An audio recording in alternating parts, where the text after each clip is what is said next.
Russian Foreign Minister Sergei Lavrov met with his Turkish counterpart Mevlut Cavusoglu during the fifth session of the Russia-Turkey Strategic Planning Group on Thursday in the Turkish city of Antalya. During the meeting, Lavrov said neither Russia nor Syria carried out the airstrikes last week that killed 4 Turkish soldiers in northern Syria. Natalie Carney has more from Istanbul.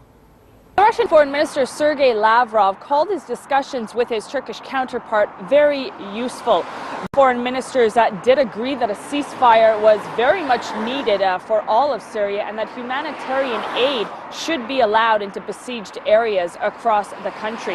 Now, while both Lavrov and Cavusoglu presented somewhat of a positive tone from these meetings, it must be remembered that the governments of both countries hold very opposing positions on how to move forward on the situation in Syria. The Russian Foreign Minister Sergei Lavrov also said that Russia will continue its operations in East Aleppo and will rescue it from terrorists. His comments come as casualties continue to rise in the rebel stronghold as airstrikes intensify in the area.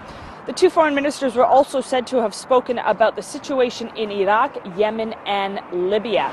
Now, as far as bilateral relations, Turkey's foreign minister called for a full lifting of visa requirements for Turkish citizens in Russia and also asked that both countries be allowed to use their domestic identification cards for travel purposes between Turkey and Russia. Lavrov said that certain security measures first still have to be dealt with before Russia can move forward with such a plan. In regards to trade, they both touched on lifting economic restrictions, and both foreign ministers reiterated their aim to reach $100 billion in bilateral trade by the year 2023.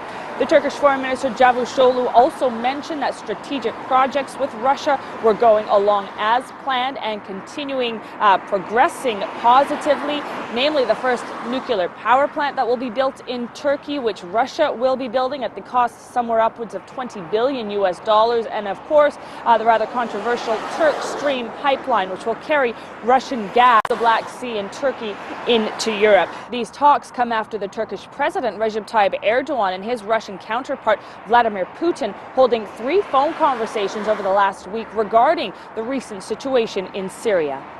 Natalie Carney for CCTV in Istanbul, Turkey.